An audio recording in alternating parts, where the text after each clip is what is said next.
The workshop is about consulting on matters to do with field trials and decision-making process for genetically modified organisms, with a specific bias on emerging biotechnologies, which include gene drives, gene editing, and synthetic biology products.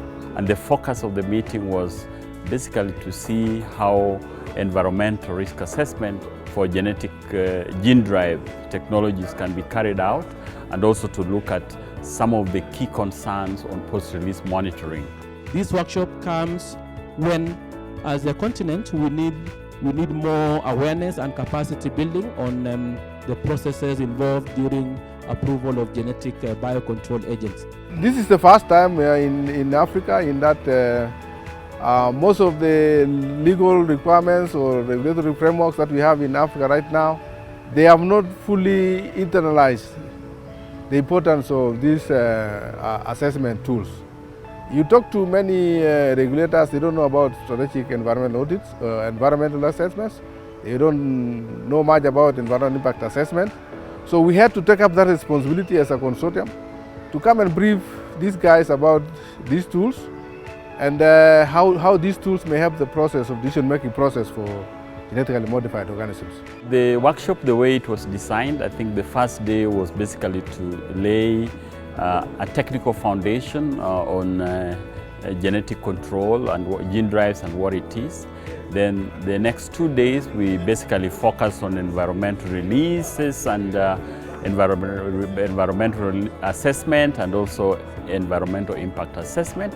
Then this last day was focused on post-release monitoring. So we brought on board experts, environmental experts from all over Africa, about 9 countries right now, with a view to come and share with them and consult with them on what are the appropriate steps and the best practices to employ during the decision-making for field trials for genetic biocontrol products. It is a broad field that requires different skills, which, for example, one person cannot really manage to hold. So working together is the way forward. It was quite interesting to just hear from different expertise, people with different expertise, and also from different countries in terms of the processes. So I think that was my main highlight, just to be able to share my experiences from South Africa and hear other people's experiences as well. What's very interesting is that the principles of the science are more or less the same. But my take-home message out of this workshop is that this is a technology that is extremely relevant, and it's actually, we should have been already deployed. There probably just the understanding that needs to go in is a much more public, stakeholder engagement, and much more sensitization on, training of people to understand the value of such kind of the gene drive technology. Inviting me to this workshop as a regulator is the best thing you have done for Nigeria. In fact, Nigeria have really gone very far in the regulation of modern biotechnology. And because we did very well, the government of Nigeria gave the agency more powers to regulate gene editing, gene drive, synthetic biology, and putting in place biosecurity in Nigeria.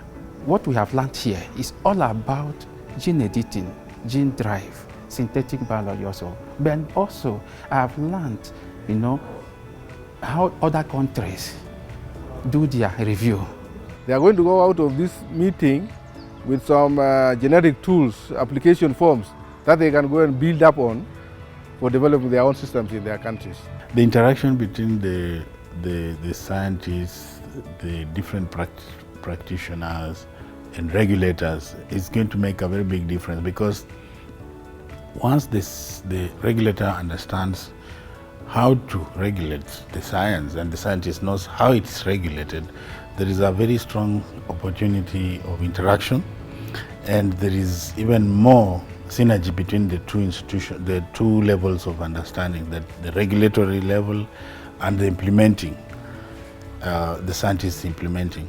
So those synergies should be harnessed quickly through what we now would call capacity building and much more of engagements in workshops and such kind of events.